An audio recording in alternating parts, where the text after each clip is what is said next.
There's only one thing Parsley likes better than an hour's nap after lunch, and that's 2 hours. The trouble is, the herb garden isn't always as peaceful as it might be. Especially if Bayleaf happens to be cutting the grass. And if it isn't lawn mowers, it's whistles. If Constable Knapweed caught a criminal every time he blew his whistle, there'd be nowhere to put them all. But worst of all is when Sage is in one of his chirpy moods. It doesn't happen often, but when it does, nobody gets any sleep. On days like that, even Dill isn't much help. "Oh!" cried Parsley. "Oh! Oh! Oh!" "What's up?" asked Dill. "I've just trodden on something sharp." "Oh, I expect it was my tin tacks. I sometimes put them down to keep away the wolves." "Wolves?" said Parsley. "There aren't any wolves in the herb garden." "There you are," said Dill. "It shows how well they work." "It's no good," said Parsley. "I shall either have to join the Noise Abatement Society or consult my book." Needles. Noddles. Ah, noises. Noises can be caused by lawn mowers, policemen blowing whistles, and owls chirping. It's absolutely right, you know. These noises are often made because people have nothing better to do. Why not try giving them an endurance test? Good gracious. I suppose it's worth a go. Anything is better than this.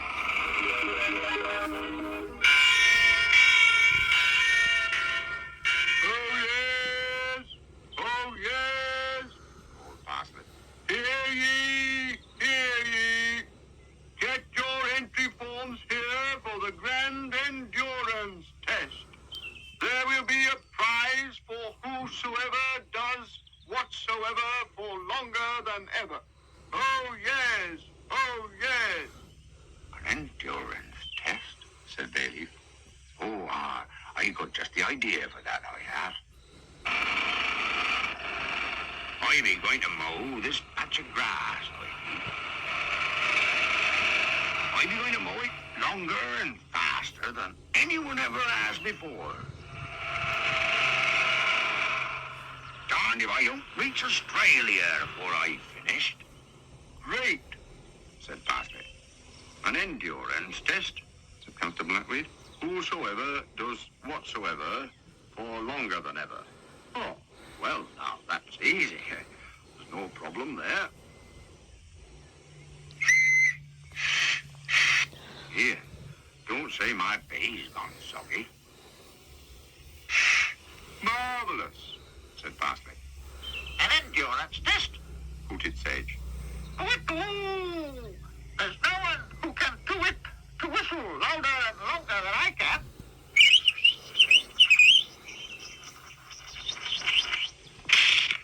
"That," said Parsley, "is what happens to owls who whistle to wit too much."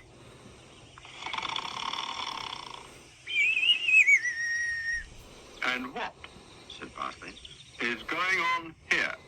Don't tell me you've been sleeping through it all." "Certainly not," said Dill. "I'm going in for the world's record." "The world's record?" "That's right. I'm quietly confident." "Doesn't sound very quiet to me," said Parsley. "I've been doing it for 5 minutes already," said Dill. "Do you think I've won first prize?" "No," said Parsley. "But move over. We'll go shares, if you like. If you ask me, my endurance has been tested as much as anyone today."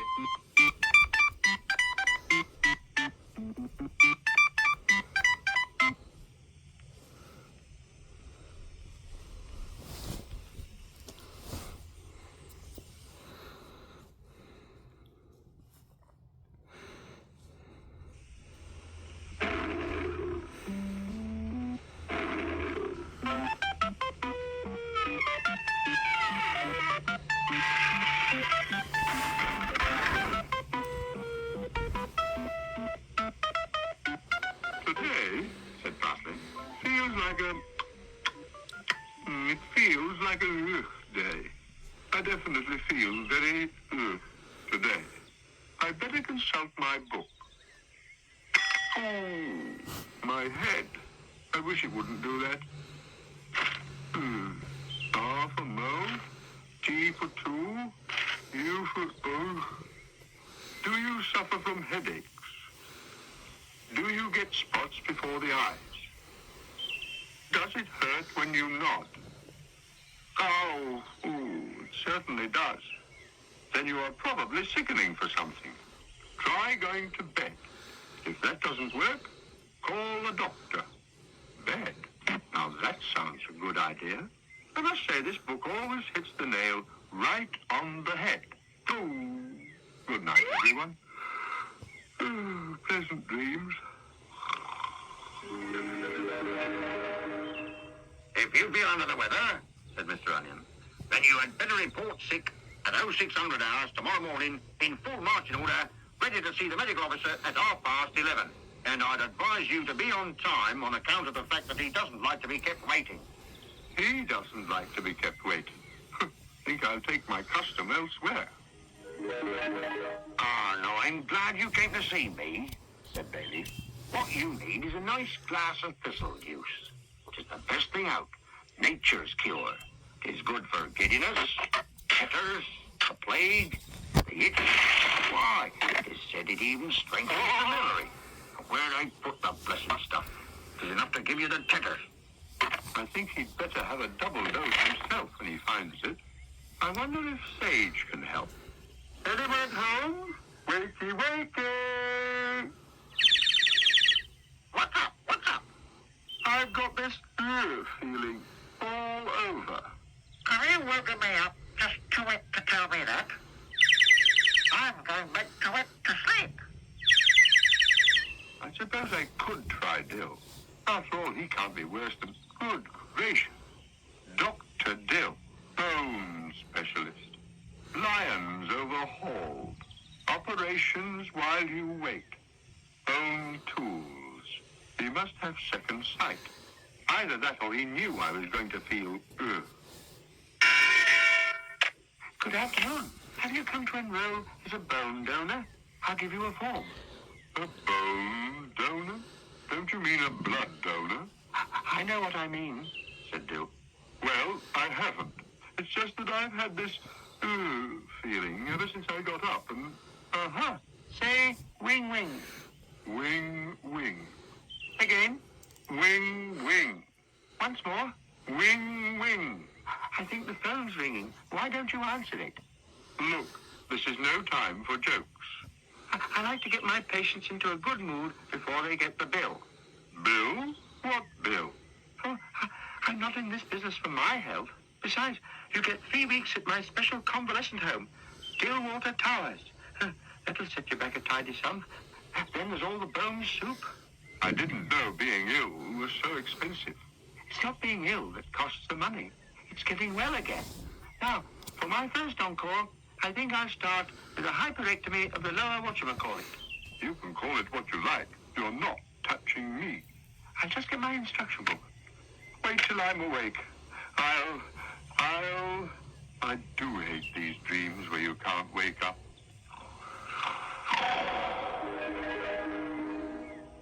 Are you all right? You've been jumping up and down like a jack-in-the-box.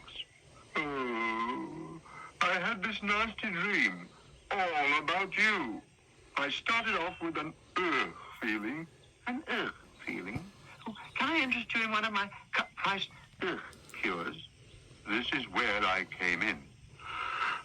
Good night, everyone. I think I'm about to have a relapse.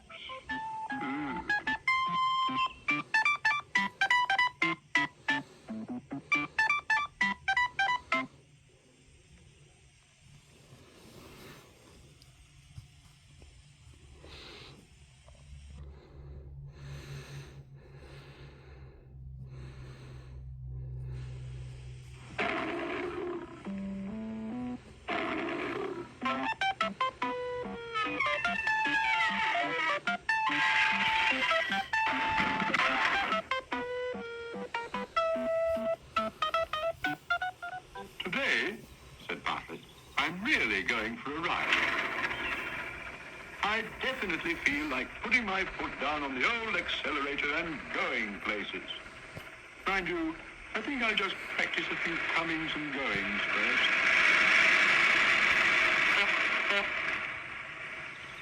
Shan't be a moment. There's nothing like it, you know. Especially when you've somewhere to go. Hello. Are you going somewhere? You know, if you worked at it hard, you could become a jolly fine echo in no time at all. Of course I'm not going somewhere. I've nowhere to go. That's good. Perhaps I can borrow your car then. I have this little job to do. Help yourself. Take it for as long as you like. May I come along too? Do. It's only a shilling a mile. A shilling a mile? I think I ought to charge more. I suppose it is quite cheap. I'll make it 2 shillings if you like. 2 shillings a mile? To ride in my own car? No, thank you. I've got a living to make. A roof and 4 kennel walls to support. You can't run a taxi service on air. If I give free rides to every Tom, Dick or Lion who comes along, I'll never get anywhere. Do you ever get the feeling life is one big, long dream? If it didn't hurt so much, I'd pinch myself just to make sure it isn't. A taxi service? Who'd want to hire a taxi in the herb garden? Sir Basil, no less. He said to me just now, Dill, he said, if only we had a taxi service in the herb garden. He's been out fishing and he's caught this ginormous fish. I expect he wants a taxi to take it home. We can put it in the dicky. If it's as big as that, we'll never get it in the car, let alone the dicky. Move over. I'm coming too. For free. We are going into business. All right, said Bill. It's a deal. You provide the taxi, I'll provide the brains. That's typical, of course. He builds your hopes up and then dashes them to the ground with just one word. Mind you, he might be onto something here. This could be the start of something big. If you work hard, we'll soon have a whole fleet of taxis. What colour uniform would you like? I rather fancy dark blue with a bone motif myself. No, thank you. I don't trust your motifs. Watch out! Good morning, Constable Knapweed. Give me the wheel. Here you are. Not like that. Here, you watch where you're going, road dogs. They don't ever let dogs loose on the roads, they didn't. If we're not careful, we shan't live to tell the tale of our first fare, let alone make a fortune. Bless my soul, exclaimed Sir Basil. What's going on here? We've come to take you home, Sir Basil. Oh, how very kind. Most unexpected. It's my new taxi service. It's our new taxi service. A taxi service? Oh, what a splendid idea. Who would have thought it? You did, Sir Basil. I remember you saying so. It's only 5 shillings a mile and worth every penny. 5 shillings a mile? Oh, I think I'll walk. Thank you very much. If I have to pay all that every time I go looking for a taxidermist, I'd sooner give up fishing. Taxi service. He said taxidermist. That's someone who stuffs animals and fish. And you must admit it sounds like taxi service, especially if you only listen with half an ear. If you're not careful, you won't even have that to listen with in future. It'll be going to the taxidermist as well. May I have a lift back? Jump in. It's only 10 shillings a mile. 10 shillings a mile? That's 5 times more than I was charging. Fares are going up all the time, especially to dogs with only half an ear.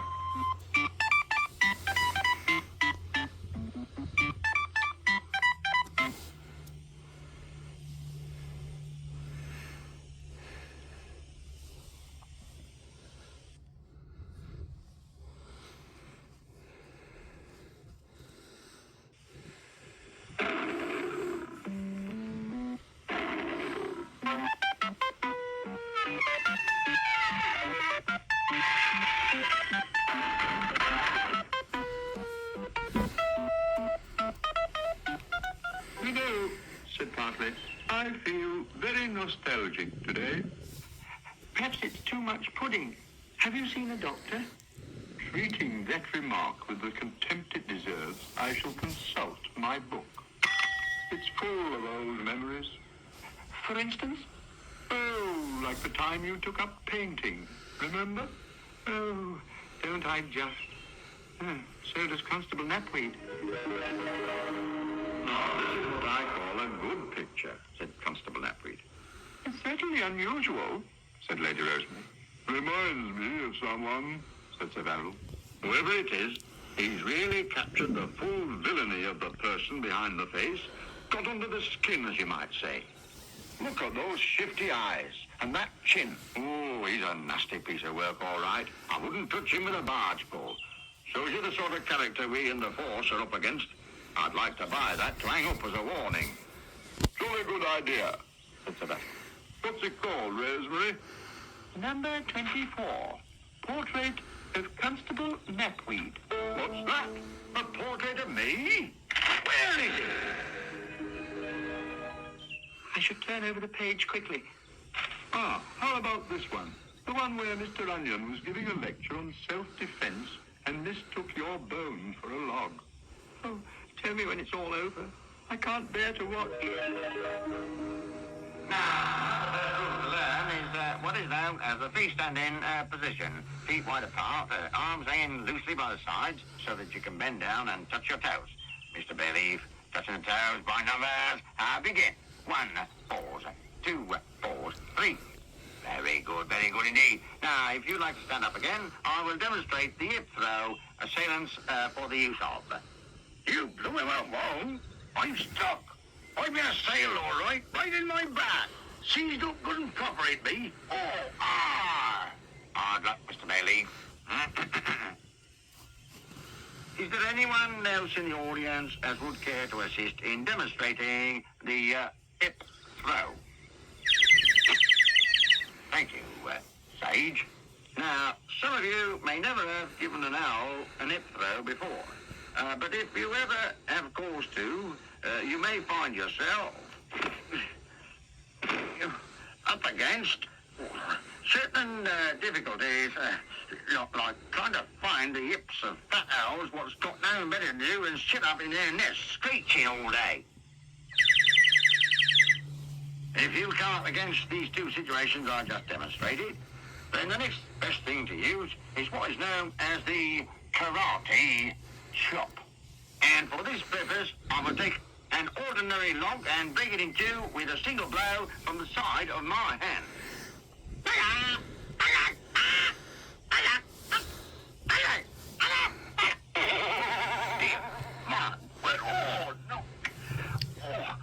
Them logs must be made of concrete. Oh, I can feel it now. It's a wonder he didn't break my bones. He probably would have done if he'd caught you. Talking of bones reminds me of my bone balancing act. How about rounding things off with that? We weren't, but I will. Anything for a laugh. Lights, music, pings. And now, ladies and gentlemen, before your very eyes, Dill will perform his amazing, his sensational, his extraordinary bone balancing act.